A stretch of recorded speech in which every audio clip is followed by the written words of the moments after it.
Hey, welcome back guys, it's Maverick here today with another episode of Ya Boy Kongming. So, we are now entering the final stretch of the season of the anime. That's typically how things go. We are on episode 10 now. Is there going to be a second season? Don't really know. We'll cross that bridge when we get there. It's been relatively popular, all things considered.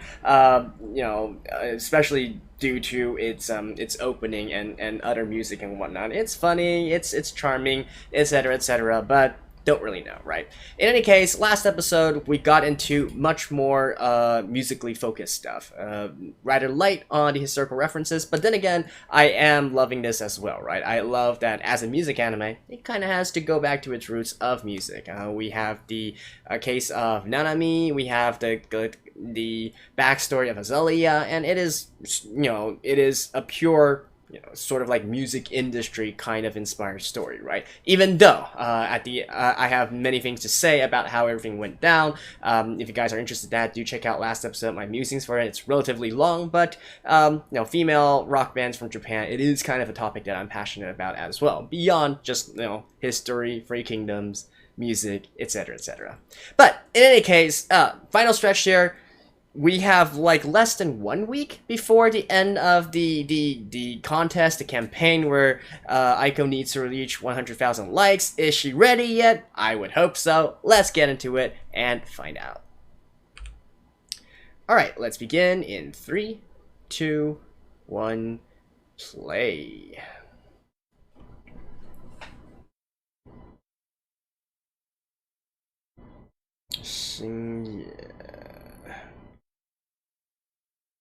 Okay. This one is, the Great Evacuation, right? This is also when Liu Bei's, wife and son, baby son, was kind of captured. And also, we have the great story of Zhao Yun, going to rescue Liu Bei's wife and son.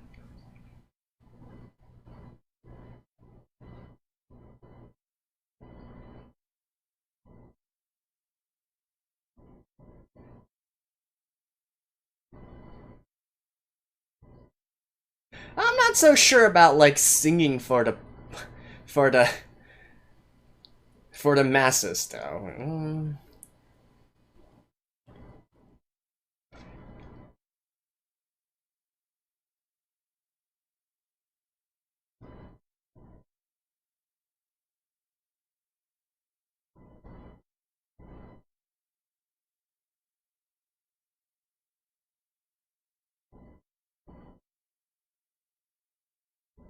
Nanami is such a beauty.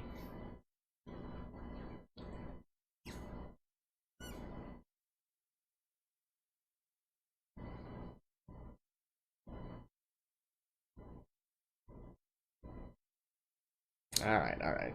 Opening? Yep.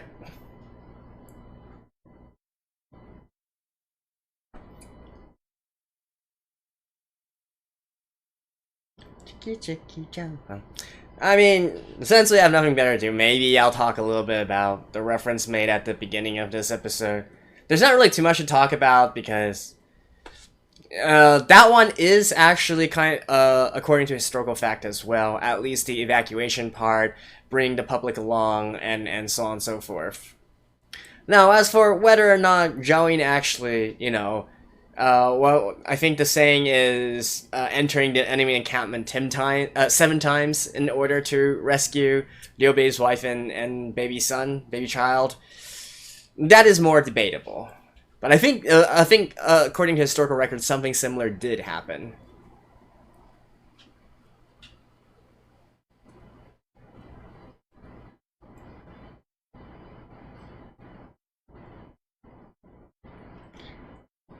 And according to the fictional,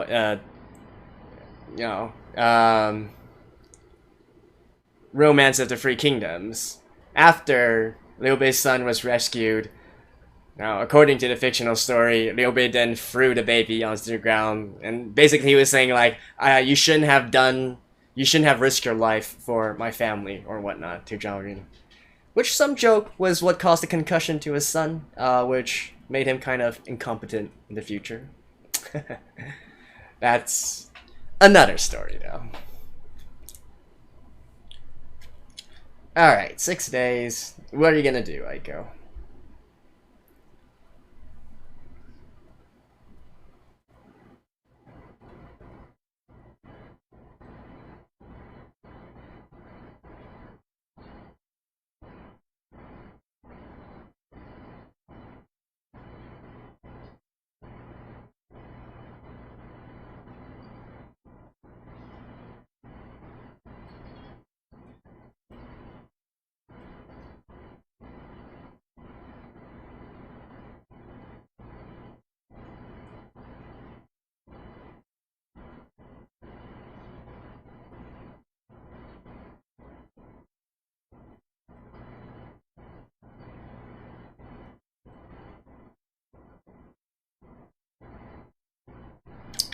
Alright, I still feel like this entire thing doesn't make sense.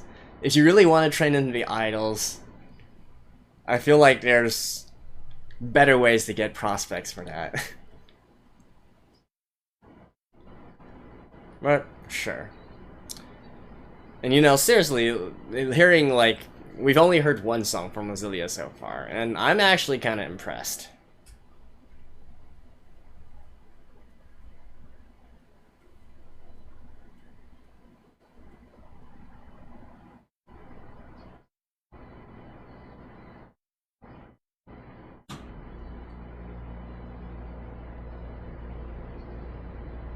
Oh. You finished?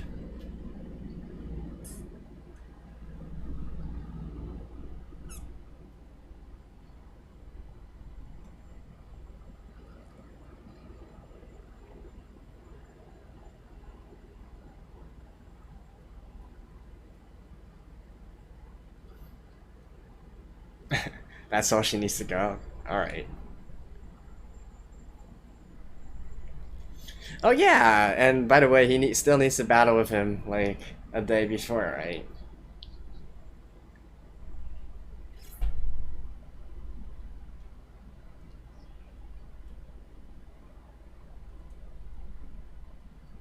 Which is going to be in the next episode, I presume?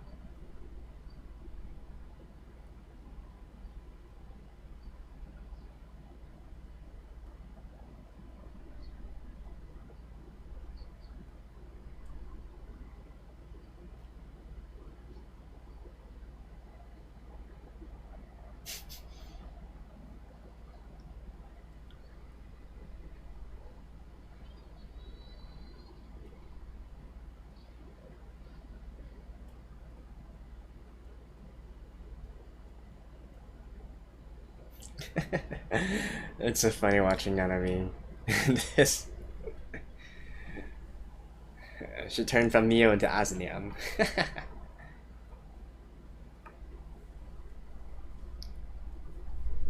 That was a Kaon reference.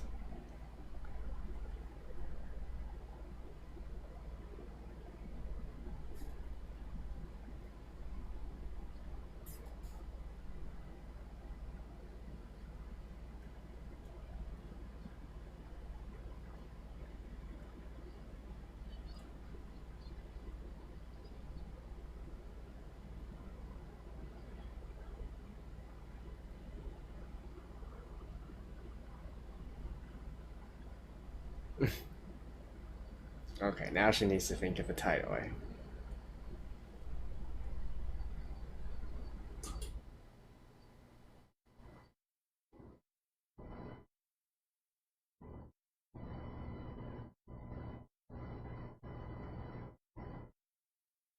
So I presume we're only going to hear the actual thing in the last episode.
1 million yen giveaway project.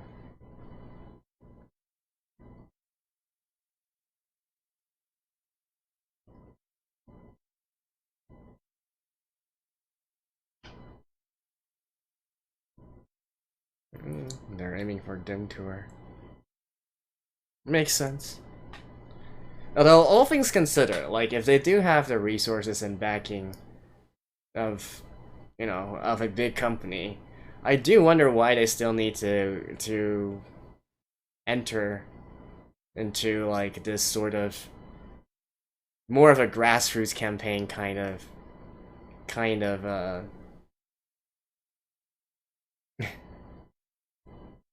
of thing. Like, if they really had the advertisement and stuff behind it, I feel like they could have probably just entered SummerSonia, like, normally. Oh. Okay, yeah, they're actually doing it this episode.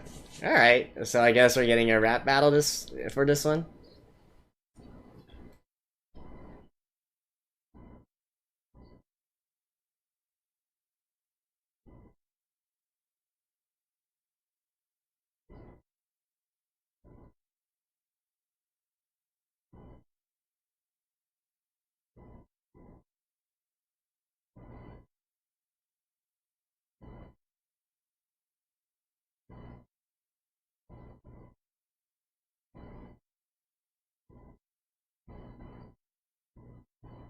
I wonder if Kongming gave him something. Some advice? Some medicine? Some words of wisdom? Or is this all gonna be pure Kabe spirit?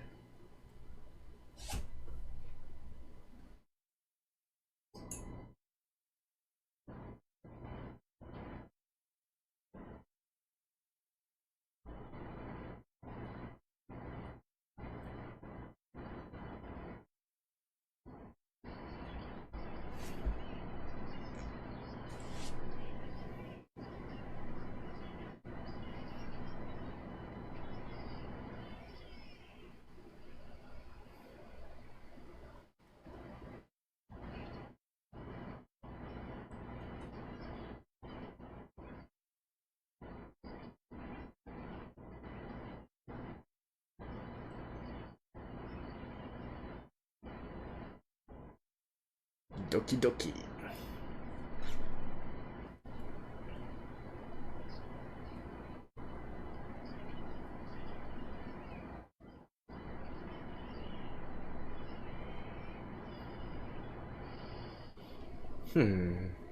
I wonder what they're gonna diss each other about.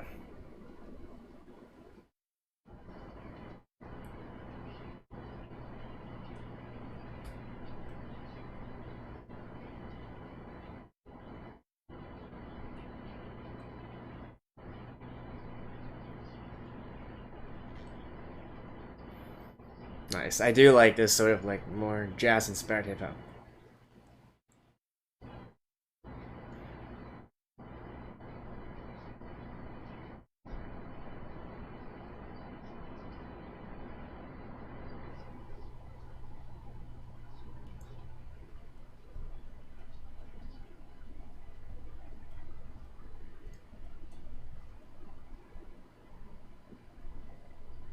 Yeah, the flow in this one is really good.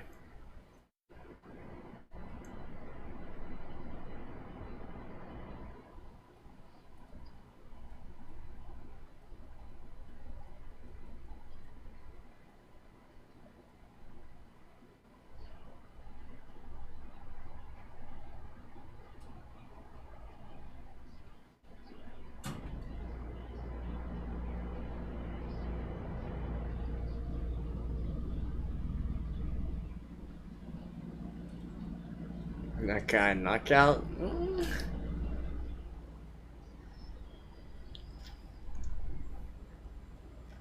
I feel like I like the first verses more.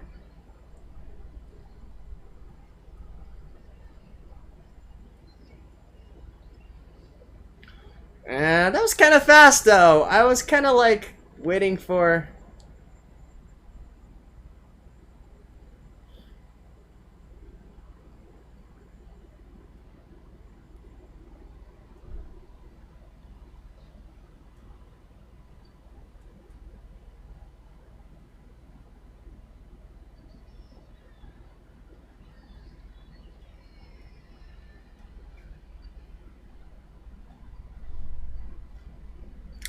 And here I was thinking that they were gonna go like the full lengths, the full miles, if you will, the full 8 miles.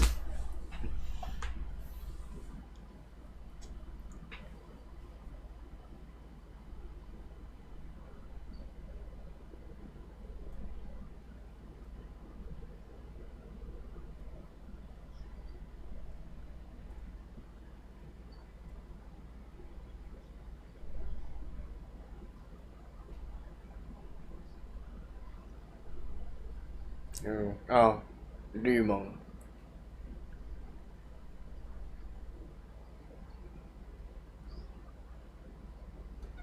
Yeah, that's Lumon is the guy who, actually according to history, could be considered like Kongming's counterpart in Wu. Although a lot of people put more emphasis on people like Joey or Lucian. In actuality, Lumon was the one who's sort of like the prime minister of Wu. So kind of like Kongming's counterpart in the Wu Kingdom.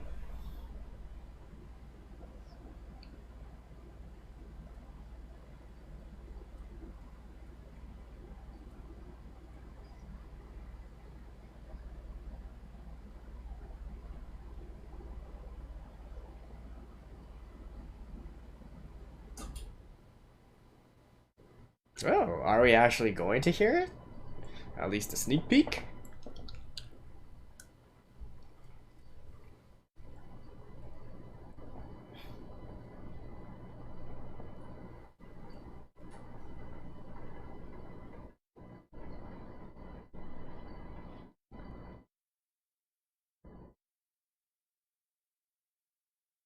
Oh, we are gonna get like a sneak peek here. Okay.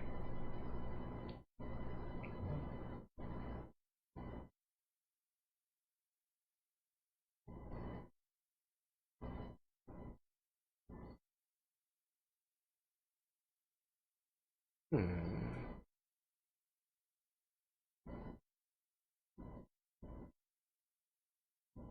Yeah, arrangement arrangement matters a lot.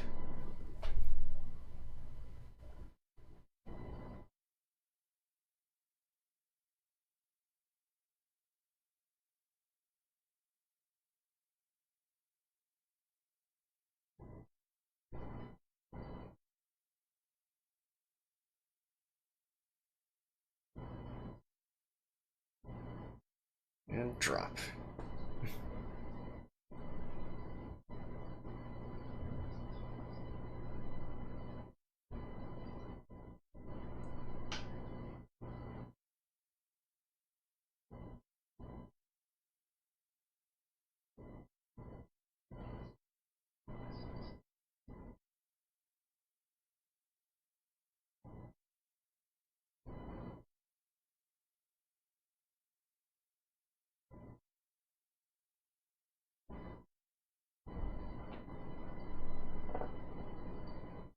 Hmm.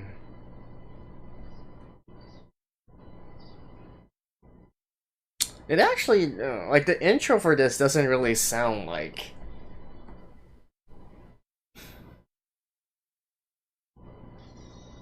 Okay, never mind. We're not getting anything.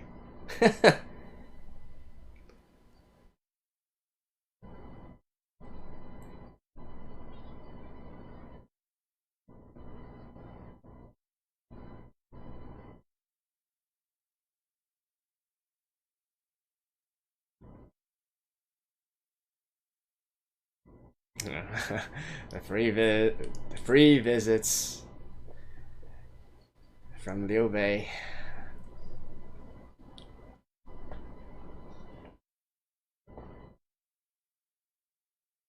Alright, right. We already talked about this earlier, right? So I'm not gonna go through this over again.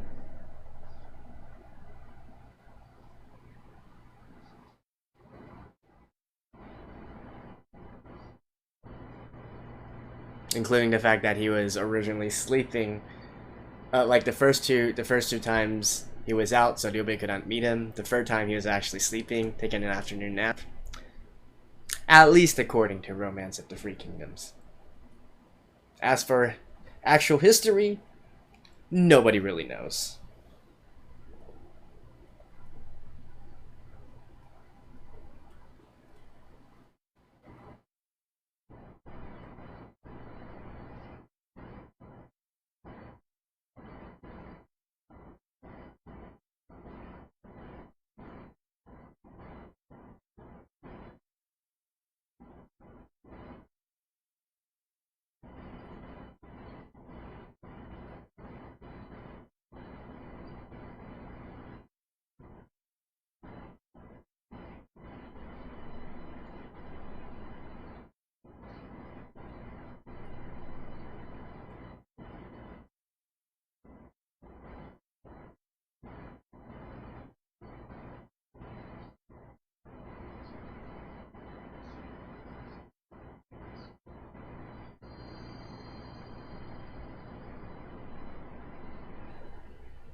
Transcended space and time.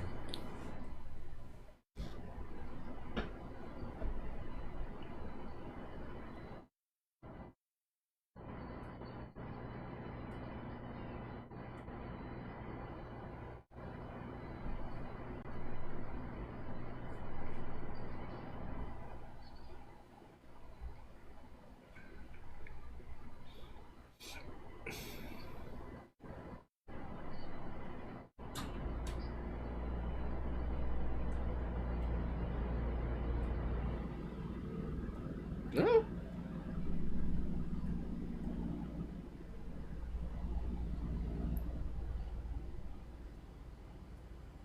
Wait, is this the one?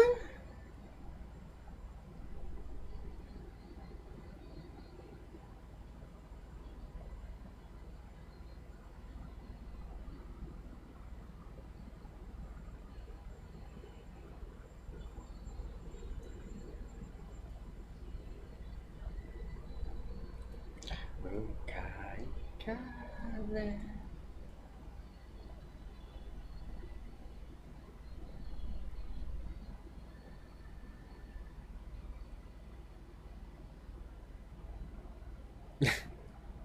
They are such a tease.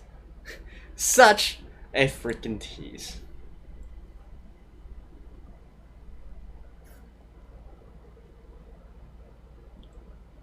Alright. Yeah, we're probably gonna decide on the title of this episode.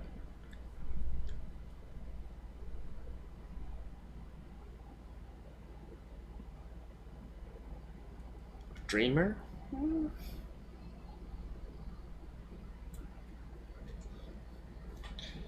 No offense though, but I feel like it still can't compare to the legendary Keep JoJo.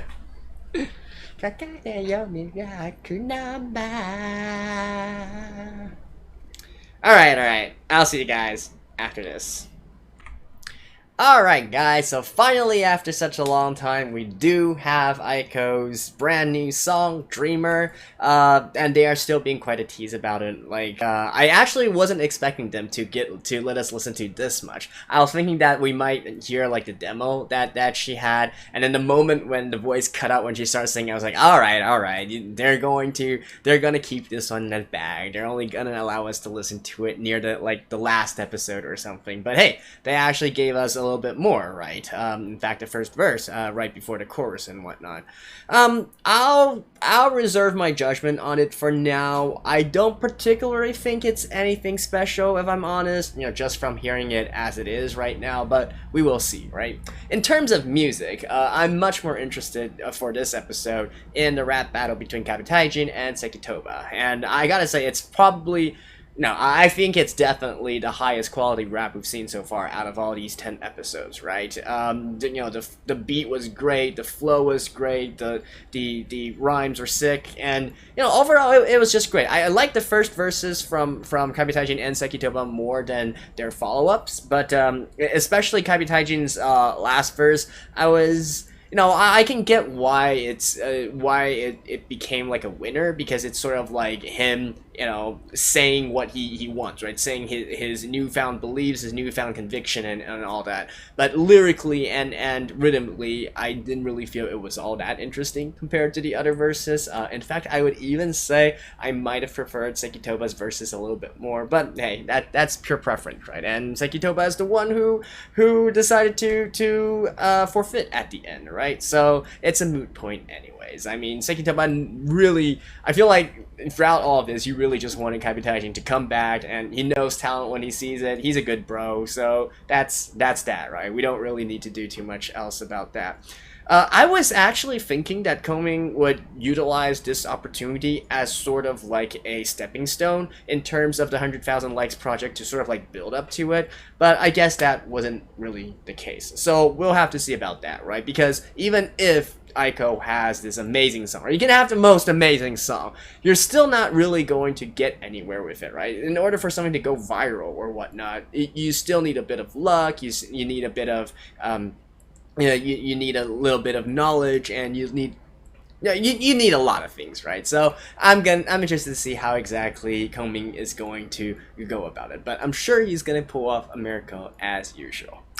On the flip side, though, if we look at what Azalea is doing, to be honest, I am super disappointed. Not in the fact that they're trying to sort of like buy the likes or anything through for a raffle program or whatnot. It's just that it's such uninspired. Like if I know they're trying to maybe make this thing much more simpler and much more dumbed down than anything, but if we're being honest about this, you know, if we're talking about the music industry and especially stuff like marketing and promotion and whatnot, there's some really innovative stuff and creative stuff that can be done. And for you know, the whole spiel, right? The whole setting of this is that Azalea has this huge agency behind them that has a lot of resources, has a lot of talent, and is willing to use those resources and talent to crush the opposition, crush the market, right?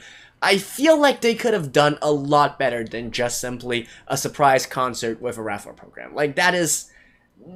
You can make it more complicated, you can make it much more interactive and whatnot. It's just... like, it just feels so... this is something like an intern could think of, if you guys know what I mean. Like, a marketing intern could have thought up of this kind of marketing promotion or marketing campaign. It's nothing. Like, this is not how I would expect a huge corporation with many resources and talent to do. Right? Yeah, it simplifies things, right? You instantly sit and look at them. They're using such a shitty kind of manner in order to try and buy fans and buy likes and whatnot. But in reality, if you are going up against this kind of big corporation, you know, you are going up against a much formidable opponent. So I kind of see why they're dumbing this down. But on the same hand, I'm just kind of like, they could have made it into like a much more formidable opponent, because, you know, I've always said this, right? You don't become good when you're beating down against like idiots. I said this in many kinds of anime, especially for shonens as well, right? It's fine if you want to have like a very powerful MC, a very powerful main character and whatnot, but that only really works if your opposition is equally fearsome, right? You need to see that the opponent, right, the antagonist, wow, they have a lot of talent as well. They're very smart, they're super intelligent, they're very powerful, and then to be able to smack them and overpower them, that really builds up the main character side and how powerful they are. As it is right now, I'm looking at that and I'm just like, oh god, like, come on, seriously, a industry professional with a few years could have thought up of a better plan than what they did. So I'm kind of disappointed on all that, but it is what it is, right? So yeah, that's all I gotta say about the music and I guess the storyline here. And I guess all that's left is the historical reference of the day, right? Let me think here. So, okay, actually I do want to mention this, even though it's kind of self-evident here. So, the particular... I'm not going to talk about the evacuation. I think there's not too much to talk about that. There was one interesting reference they made here in regards to a general from the Wu Kingdom called Rumong. So this one is pretty interesting because of two things. One, because I actually really admire and respect Rumong. I feel like he's sort of like one of the more overlooked generals or overlooked people from the Wu Kingdom, especially also because of, you know, Romance of the Three Kingdoms and whatnot. People always concentrate on the big names like Zhou Yu or like Lu Xun, who are sort of like Kongming's. They always sort of make them as Kongming's rivals and whatnot, and with Kongming generally getting the upper hand in a lot of it because Romance of the Three Kingdoms is a Shu Kingdom focused work. But beyond these two, actually Rumong is also a really important character here, and you know, out of all of them, his case is the most interesting because how do I put this? There's like two kinds of generals or two kinds of talents that existed in ancient times, right? You have the generals, those that fight on the battlefield and lead on the battlefield, and then you have more of the scholarly types who are more of the strategists, right? They're more of the you know, they would be more like how can I put this? In the modern day, they would be the ones who are in parliament or in the executive branch, that kind of thing, rather than the generals leading the soldiers and whatnot. Although in ancient times these two roles were kind of sort of combined together.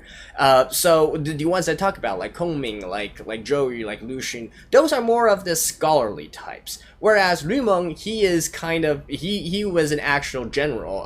He started out from a grunt and worked his way up into being a general. And so the interesting thing here is that is the saying that they also reference, right? When you don't see somebody for 3 days and you need to use you need to view them in a new light, right? So that was quite fun, because I think this is the first time in 10 episodes that the historical reference they made actually is actual from historical fact. Right, a lot of things that we've been seeing up to this point is mostly from the fictionalized Romance of the Three Kingdoms, which is a fiction, right? It's a novel based on the historical records, which is called Records of the Three Kingdoms. And the Japanese have like a different translation for that, so don't confuse things, but basically separate fiction from fact. All right, and so the interesting thing here is that story about Lu Meng saying,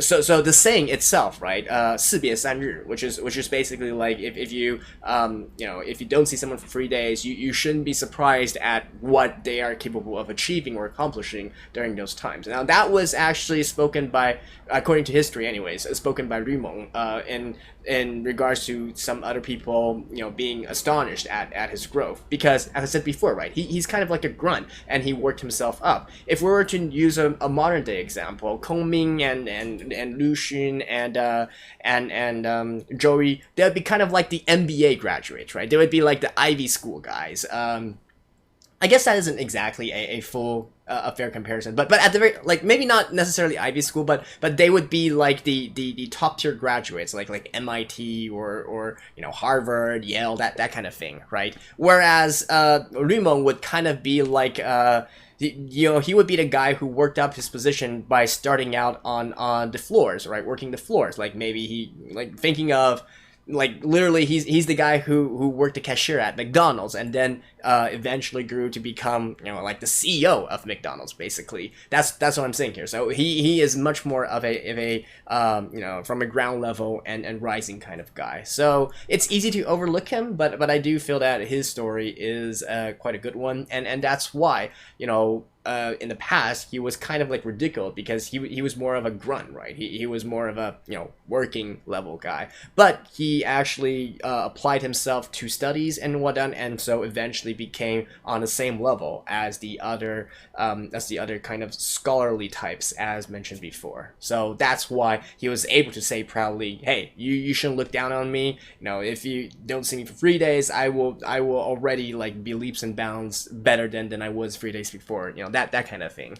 So that one did actually come from history, that was in historical records, so good on them for actually choosing something that actually is based on history this time.